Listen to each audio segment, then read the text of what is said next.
right? They don't hear the bell. Okay, No, there's they don't one. hear the bell. There we are. No, I don't hear the bell. Not you. Oh, what's no, he not you. doing That. in? He doesn't. He usually He's come in here. now. He's here. Yeah, he keeps us on the clock. Oh, that's right. Clock That's us. right. Hey, Lori. Hey, how was the play?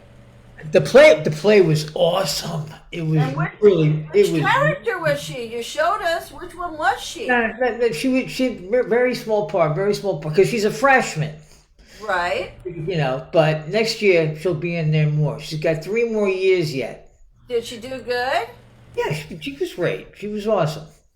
Very She good. was great. But I tell you, they did the Little Mermaid, and the girl that did the main, what Ariel, I guess it is, Yeah. was Hey guys. just unbelievable. Hey. So I'll send you the video. I have. Yeah, we're dying to see I kids would we not don't know let doing my- stuff we don't care about. Yeah, I would not Right. let my daughter know that you were bragging on another girl. Dying to do that. This is that. You see my new picture here, Steve? See my new picture? Oh, wow, that's from Rock and Roll Fantasy Camp. Yeah, look at that. Okay, we're changing that now. I want to put up Joe Stubbe again. Okay, so that's that was I was in Vegas and I bought a Jimi Hendrix from the Hendrix fashion line. That shirt had the white embroidery on it. Anyway, Wow, hey okay. you guys, how are you? Yeah, hi. Hey, Hey, happy Easter week as it continued. Oh, is it- Hope you guys had a good holiday weekend. Oh, we Yeah. did. Yeah, Yeah, how about we you? did. Peaceful and full of deliciousness. well, you still are having Passover, right? Yeah. Yes.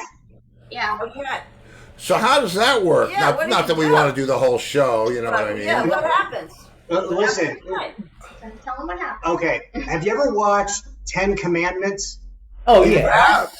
It's that storyline. It's us coming out of Egypt in the land to the promised land to be free, and the promise to be free, and what it really means to do what it takes to find a better path for the generation coming up, and to give of oneself. It's a beautiful story. Yeah. And I mean, I learned most of my But that doesn't tell us scripture from anything about. MGM. Yeah. What? I thought it was just one night. It's 5 nights. Yeah.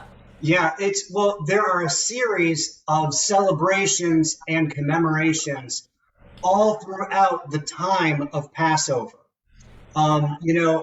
Many things took place, and we recognize it on the Seder plate. There's a plate with little symbols of food, and each one of the types of food has its own special symbolic meaning to help us carry over the traditions, like the egg standing for life and light. Yeah, it's cool. And the earth, believe it or not, being round. That's a whole nother story. Being elliptical. So they edited that out in the 10 Commandments. They edited it out like 4 days. Well, No, but it listen, it was a tough gig to pull off. There's a lot of information on that, and I am I'm only a mild scholar on that. There's a lot of people who dive their whole life into that storyline. Hey man, we watched Noah yesterday. Yeah, we about him in man. the ark, and there was stuff on there that we don't know if it's true Yeah, or not. we now have to look stuff up because someone stowed away on the ark. Did somebody stow away on the ark? Yeah, one of To anybody's knowledge, one of the bad, one of Cain's descendants. Cain and Abel. Yeah. There's much conjecture on it, but I can tell you this. Graham Hancock, he wrote a book called Fingerprints of the Gods. You turned me on to it. He's a genius. And he spends quite a bit of in-depth, of sophisticated breakdown archaeological discovery on that very subject, because almost every culture has talked about the Great Flood and the details within it, and that is Noah's Ark. Yes. Oh, Yeah. every culture. Well, it's Well, this bad guy was supposed to eat it was- one of the snakes, so then it didn't have anything to make the with. storyline, and as you can tell, we're not, we haven't been to seminary for a couple of weeks. We haven't been to the cemetery. According to this thing, Stay away. the earth was inhabited by all of the descendants of Cain, because Abel got killed or whatever it and was. Seth. Yeah, but they thought they had killed all the descendants of Seth, except they didn't, because Russell Crowe, And you Jennifer gotta Connelly, figure. of course, yeah. And Well, he was Noah. he was Noah, yeah, and it was. I don't know. I've never read some of this stuff, and I don't really know whether it was scripturally correct or whether they were being Hollywood or. But it was wild. This is a brilliant subtext for tonight's subject. Okay, what is it? Tonight, we are going to talk about folk heroes. Folk heroes, okay. Folk heroes, because within rock and roll, we talk about the guitar, the loud music, and all of the culture and the influences that make up the word, the thought process and theme of rock and roll. But the fact is, that renegade spirit of standing up to making sure that some things must be made right, even against, situations much larger than us, the David and Goliath stories, that starts with the folk singer, because that folk singer writes that message down and puts a tune to it, and it is repeated and brought into someone's soul for the next generation to repeat. Should I hit the slide now? And slide one, please. No. And who is our first character? Joni Mitchell. And I'm going to tell you something about Joni Mitchell. She's been coming Lenny up. sent me her CD. She's been coming up quite a bit lately, and I don't know whether you watched. Was it the Oscars? What was it? Where she was No, it would be the Grammys. the Grammys? Yes, it would be the music Yeah, she was. portion. I think it was her and Lady Gaga or something gave out an award, but Yeah. she, I always kind of lumped her in with Joan Baez and Judy Collins, right? Right. Which is like so wrong, because she's really a jazz person. Yeah. And Jaco Pastorius, your buddy from Miami, Yeah.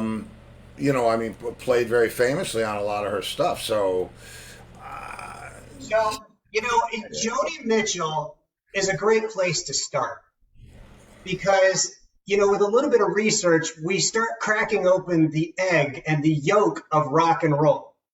Because I should have had an egg that could have broken. I know. I mean, Joni Mitchell has been attached to writing with, for, composing, singing, something with Crosby, Still, Nash and Young, James Taylor, as you said, Jaco, Stephen Seals, the Herbie band, Hancock even. yeah, Neil Young.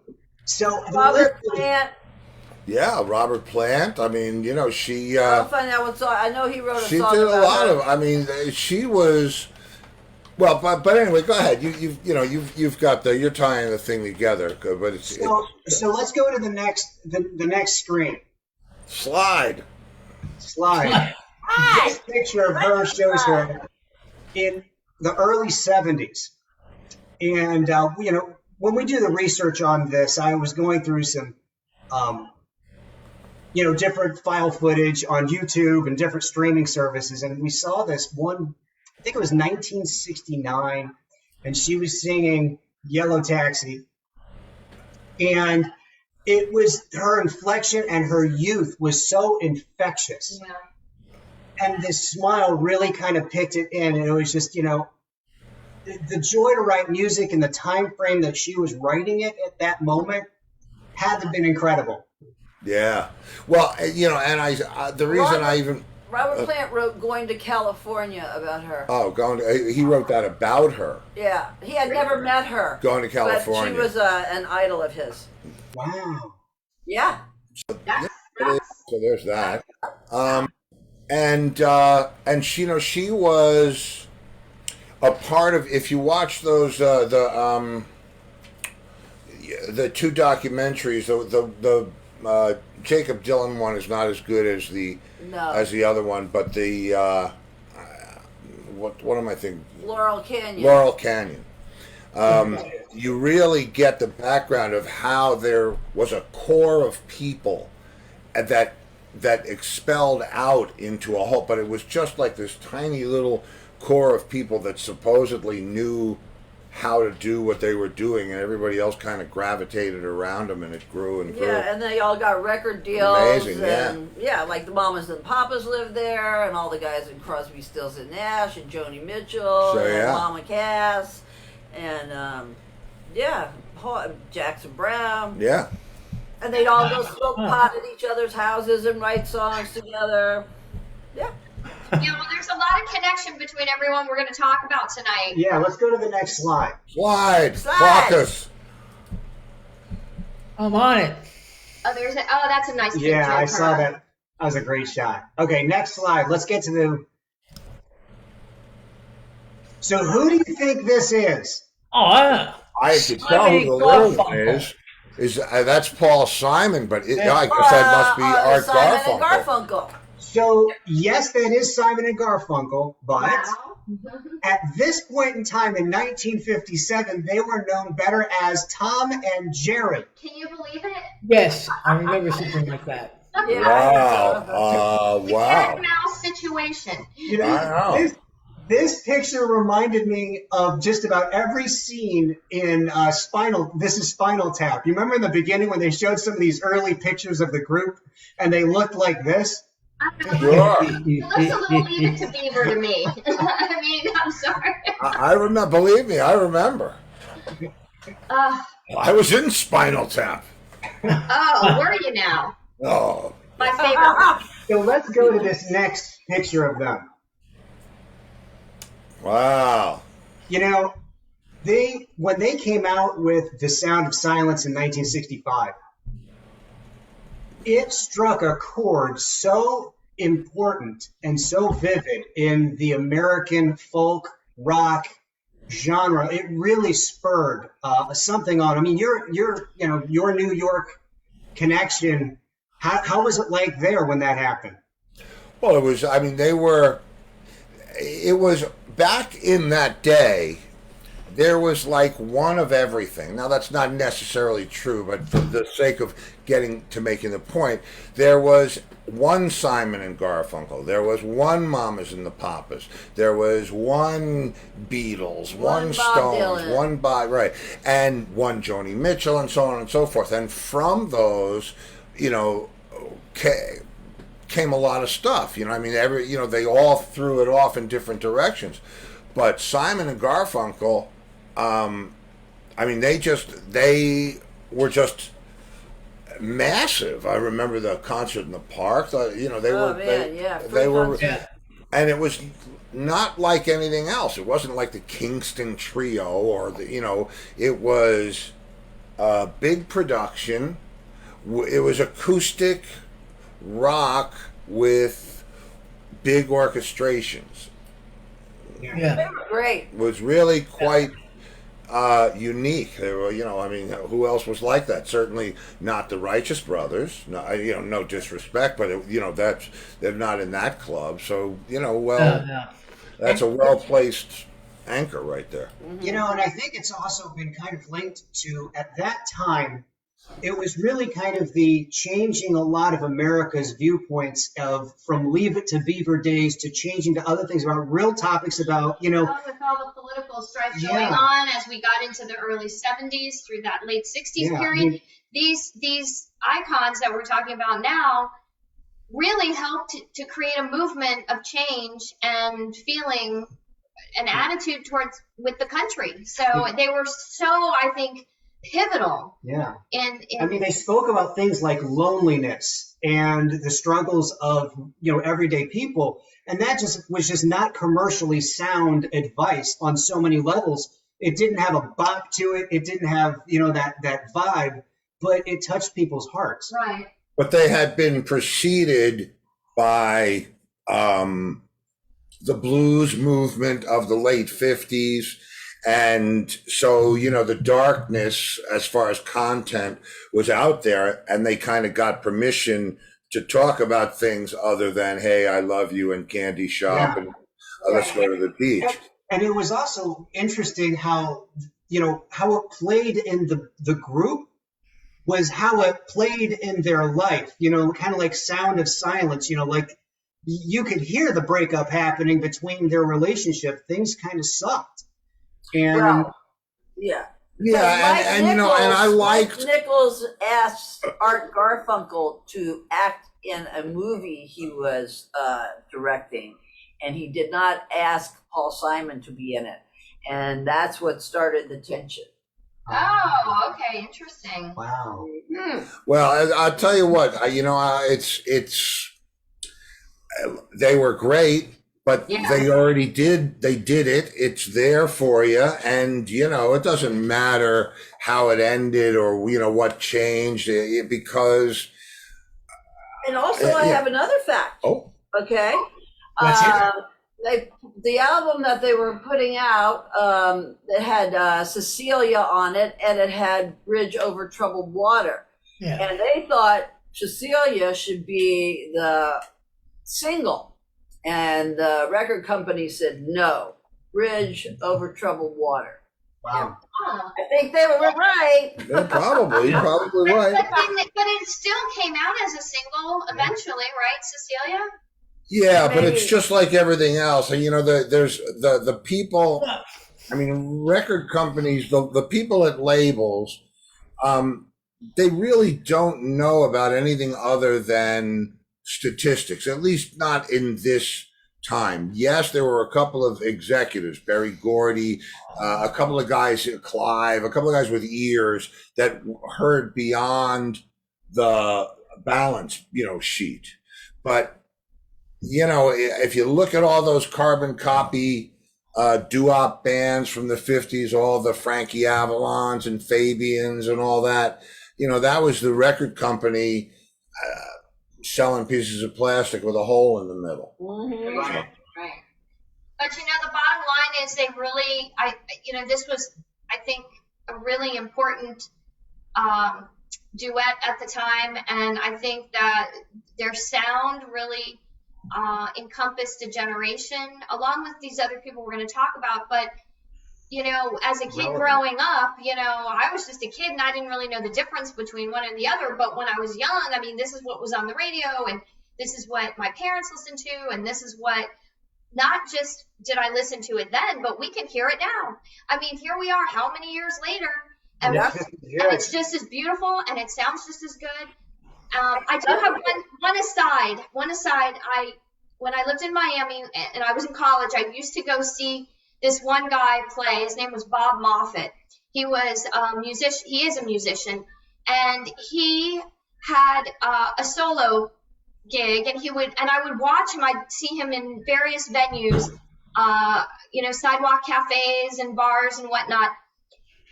He sounded exactly like these guys, like James Taylor, like Simon and Garfunkel. He had a brother who would make a guest appearance now and again, and they would sing together, and I swear you thought you were at a Simon and Garfunkel concert. It was just incredible to watch and very moving, and that was in the late 80s, so or early 90s, I guess. So, it's just that music doesn't end. It just keeps going, and it was really great. So, yeah, well, it's true. And that stuff, especially that stuff, from Mrs. Robinson to any of the other what's the one, me and Julio, Chrome and Barbara Affair. Here we go. It's a good time for a break. All right, for a quick break, but you might want to pay attention. You will, but we will be right back after a word from our sponsor. I love those sponsors. Bradley's Jewelers in South Fort Myers.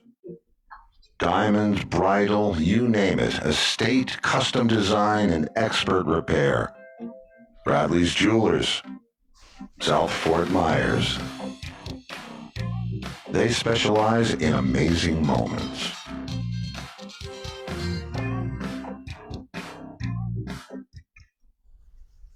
Yeah. Oh, Great. yes. Oh.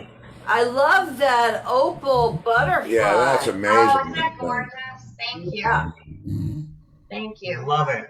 So who's up next, Dr. Clarkus? Clarkus, wake up!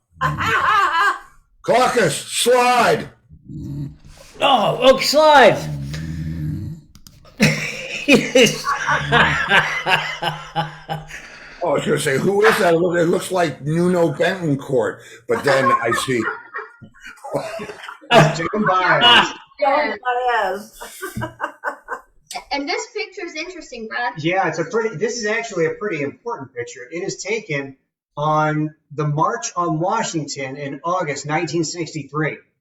She performed. Yeah, and she performed. Yeah, it's the famous one where Dr. Martin Luther King gave his speech, I Have a Dream.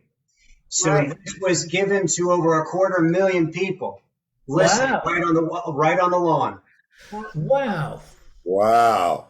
Yeah. That's like, you can tell by the mics, but I mean, that's.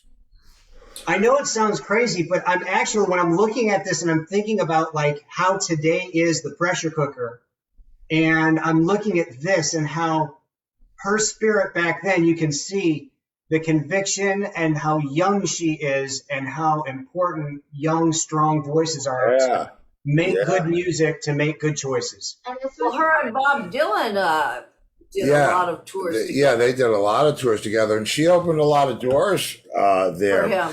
But they have a story that's very linked. You know that song, Diamonds and Rust? Yeah. That song is about us. They had a relationship. Oh, I know. Yep. And when that relationship ended, 10 years later, after relationship was just out of the blue, she gets a phone call from Bob Dylan. And all of the flood of emotions, because she found these cufflinks that she gave him, and it brought all those emotions back, the phone call, the cufflinks, and it brought this idea of Diamonds and Rust, about how their relationship just kind of went the way it went. And, you know, it's incredible when you see the nucleus between Joan Baez, Bob Dylan, and the radial waves of all these amazing. when we were looking at the lyrics, there was one thing that I was shocked in the lyrics. It says that something about you didn't like my poetry or something, or you didn't think my poetry was any good. And I thought, oh, okay. Like, Well, I mean, do you think Taylor Swift was the first one to write about her life? You know, I mean, that's what this was back then. It was all about your message and who you were and what your message was. I mean, I remember because in 63, I would have been 11 or wait. Yeah, 11-ish, 10, 11, 12-ish, depending on what part of the year. And, you know, that's when all of this stuff, there was nothing in front of it. You know, people that are hearing Joan Baez for the first time are also hearing the Beatles for the first time, hearing Hendrix for the first time, hearing Guns N' Roses for the first time, and so on and so forth. not 1960. No, but now, so let's go to the next slide. Slide, block us. Block us. Yeah. Pick him up, will you? Right. And I found this picture of her. I thought she looked so beautiful there. Gorgeous, yeah. Yeah. Yeah. That's a nice picture. It's a real good picture. Yeah. Next slide. Slide, Slide, block block us. us. I got it. I gotta get in Slide Fest. So there's the happy couple. Ah, yeah. Oh, wow. Mr. Happy, I guess. So let's go. Wait. So let's go to the next picture because now we've got the bridge going. There he is. Yes. Robert Allen Zimmerman. Robert. That's right. That's Yeah. right. Slide. So, you know, he has been one of let's go to the next slide. You got it. This is when he was later in his career, but I think that everyone, he was in a little group called, what was that super group called? Oh, you're asking me? Come on, Steve, help me out here. Are you talking about the band? Yeah. The band. What band do you think he was in at this time? It was called The Band. The band. Yeah. Robbie Robertson and Garth Hudson and Richard Emanuel, Levon Helm. Well, let me ask you. The Wilburys is what I was trying to lead up to. Oh, okay. Oh, the Wilbury.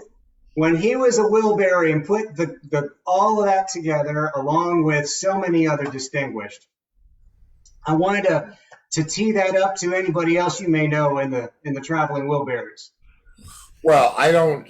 Let's see. Who do I know out of that? I mean, I know Jeff Lynne. I don't know Jeff Lynne. I don't know Jeff. I think as close as I get to that would be Tom Petty's drummer. Okay. Steve Ferroni. I know Jim Keltner, certainly by reputation and NAMM shows and that stuff. And who else was in there? Roy. I didn't know Roy. No. Although I'm friends with Roy Petty. Jr. on George Harrison. on Twitter. Yeah, George Harrison. Yeah. George Harrison. Yeah, George Harrison. Wasn't he just one of a kind? I mean, he really, really defined his own place in music history, I would say. Bob? Yeah. Bob, you're talking about? Yeah, there's no one that can compare. He's just so singular in its presence. Yeah, he's really something. Well, we watched. We watch. There's some cool music documentaries out there, and I think yesterday one of our features was a Sam Cooke documentary, and that would really blow your mind as to what the groundwork was that Sam laid, being able to speak the truth, because he was speaking the truth before Joan Baez, and I mean, it was all, but he had to. It would, if you get to see it, it's amazing. The Sam Cooke story, really remarkable. Jim Brown is in it, the real Jim Brown, and it talks about that night in Miami when they all got together at that hotel room. The thing that they did the movie about with Malcolm X, and it's amazing. Yeah, and it's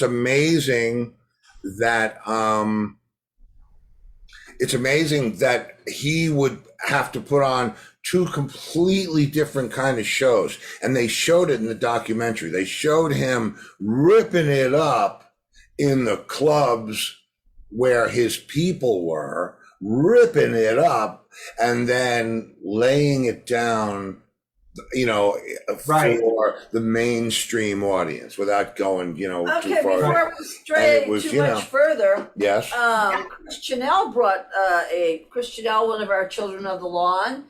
He brought up something interesting. He said that in the John Lennon song "God," which is where he says, "I don't believe in Beatles," he says, "I don't believe in Zimmerman." Yeah, I knew that. Which Bob Dylan. Oh yeah, he does. Yeah. I'll have to re-listen to that. Yeah. Well, do you know the song "It's All Right, Ma, I'm Only Bleeding"? No. By Bob Dylan? No. No. Did you ever see the movie Easy Rider? Yes. Yeah. Okay, it's it's interesting lyrics, and there's one verse. It's like how he kept. It was almost like rap, because he's not really singing, but whatever. But there's one that goes, "He who sings with his tongue on fire gargles in the rat race choir, bent out of shape by society's pliers, cared not to climb up any higher, so he'd rather pull you down in the hole that he's in." Wow. Oh. Heavy. I love it. Shout out to the man. Yeah. So that's what that is very funny. When I was doing a record, a session with Richie Blackmore, and a bunch of his roadies and some of the guys in the band were from Long Island, so they knew me because we all came up together. And they were saying, the first day I came into the studio, "Hey, Rat Race," and Blackmore's walking down the stairs and he says, "Oh, Rat Race Choir, who came up with that name?" So I said, "Bob Dylan." And he said, "Really? Was he in the band?"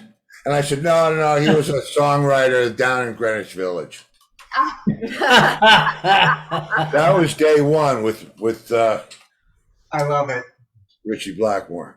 Day one of 7. Anyway, I digress. Slide, Clockets. Where are we going here? So, wow, JT. You recognize him with hair. Well, yes, that's how I remember him. You got to realize, I mean, your smiling face, and I mean, the hits. He was amazing, and you know what? I gotta see if I can pull this off, because I will blow your mind. James Taylor? Yeah. What? No. I got to see if I can find this. Oh, Fire and Rain? Where is it? Fire and Rain. Yeah. Well, he was in a mental hospital, right? Yeah, across the street from where we live. No, he wasn't in that one. Oh, he wasn't? No. Oh, that was Alice Cooper was in the one. Yeah. No. He was put in a mental hospital. Why? And that's where he wrote Fire and Rain. Yeah, because it was about a friend of his that died of drug overdose. I read that. Yeah. Yeah, it was a girl that was in the mental hospital with him. Because he was a junkie, like a heroin junkie. Oh. Yeah. I don't have it here. And it doesn't matter. Yeah. And I think he just defined the generation, his music. Even now you hear it. It's on all the time. I mean, and it still just brings you back to that beautiful time that, that, I don't know. And me, listen to the connective circle. Carole King, Carly Simon, Joni Mitchell, Paul McCartney, Stevie Ray Vaughan, Dr. John, B.B. King, Eric Clapton, Buddy Guy, Robert Cray, Paul Simon. Crosby and Nash, of course. Jackson Brown, Bonnie Raitt. It's like the list is like. Well, you see, that's and the funny thing is, we're gonna James, Kate, his sister, is going to do the show. Yeah. Okay, now one of the children of the lawn, Michael Newton, said that children of the lawn. James Taylor was in McLean's Hospital in Belmont, Massachusetts. Oh. Wow. Was he there for very long? I don't know how long he was in there. I would like to say informally that he is a top student and graduate from the program. He's dynamite. Love him. Yeah. He's a monster, and I'll tell you. I was looking for this thing and I can't find it, so it doesn't really matter. But I was working with this kid from England, and there was a quality in his voice that I couldn't quite put my finger on. He was in 9 months in the mental hospital. 9 months. Yeah. Okay. And I just couldn't put my finger on the sound of it. I was going to try to find it to play it for you, but I have no idea where it really is. And when I figured out that it was James Taylor, and this is a kid from the middle of England, right? Who's got like the country English accent. Bowls over. Yeah, bowls over. The last thing in the world you'd think is this guy sounded like James Taylor, but it was remarkable. Yeah, just remarkable. That's how my friend was that I used to go see play. Bob Moffat. He sounded just like him. It was absolutely uncanny and amazing. And you know what I think is interesting about, James Taylor? The amount of variety of group of people that listen to him. People that you wouldn't expect. When you look at them, book of the cover misreading, they listen to it. All walks of life. And I think it's because there are universal chords that he allows the weight of the gravity and the sophistication of not just the music, but the message on everything that he does, the sincerity. I think that it's sincerity is probably the right word. And I think that it's timeless in that sincerity because, let's face it. Today we are living in just such complicated times, but music like this we listened to so much of this. Last night was a wonderful night. We stayed home all last night listening to all this music. Oh, cool. And he was singing it, and it was great. Yeah. You know what the bottom line is this to me, because of my age, all of these people are like the bedrock of where I gained my original appreciation for music, and the fact that they're so timeless that here we are listening to them generations later. It's remarkable to me that the longevity and the staying power. So let's see. Before we move away from James, I don't know if this is going to work, but just listen to this for a second. Oh, sure. If it works. I don't know if it's going to. It'll either work or it won't work or something like that. Can you hear that? Yes.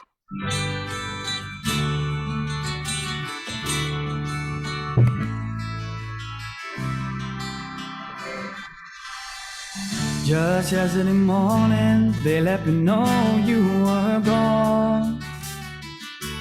Suzanne, the plans they made put an end to you.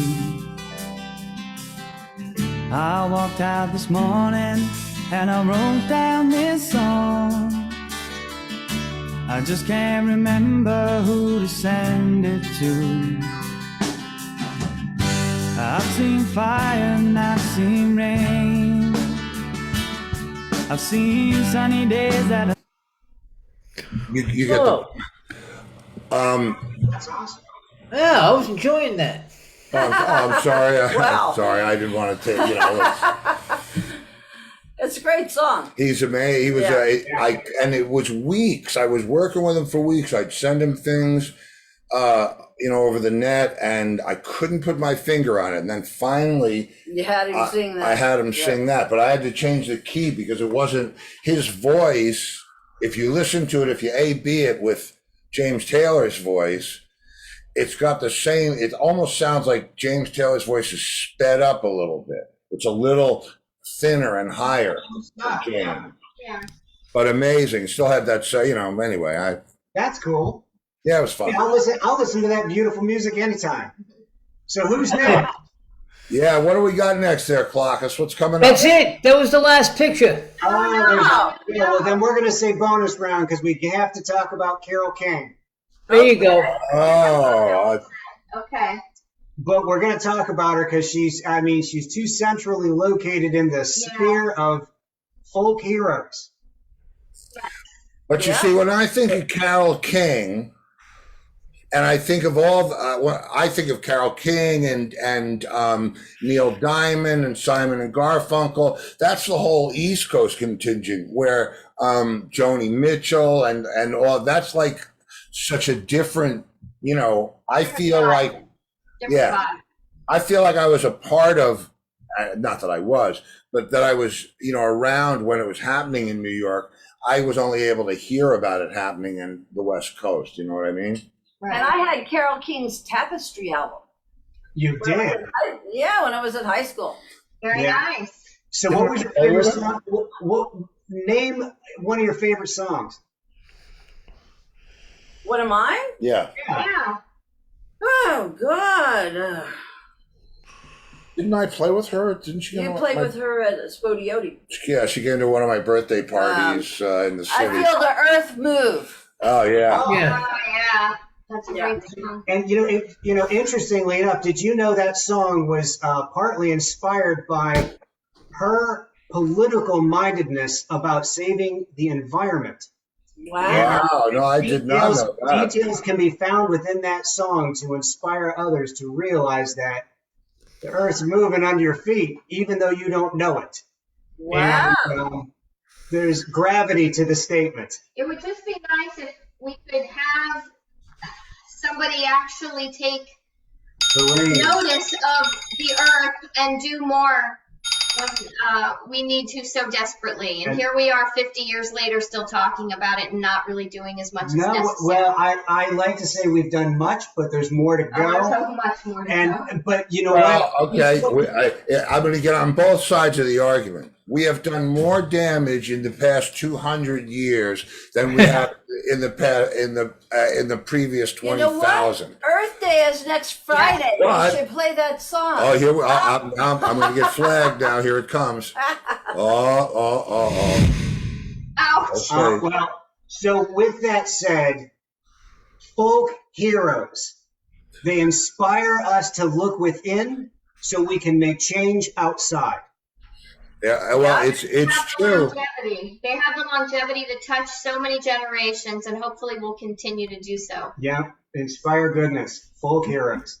Yeah, and I would say Crosby, Stills, and Nash and all of those things were the next tier of it all. It was, it's amazing what they all did. Yeah. But perfect, beautiful. Well, I hope you guys enjoyed tonight. Well, we did. Thank you, man. Thank you both. Very good.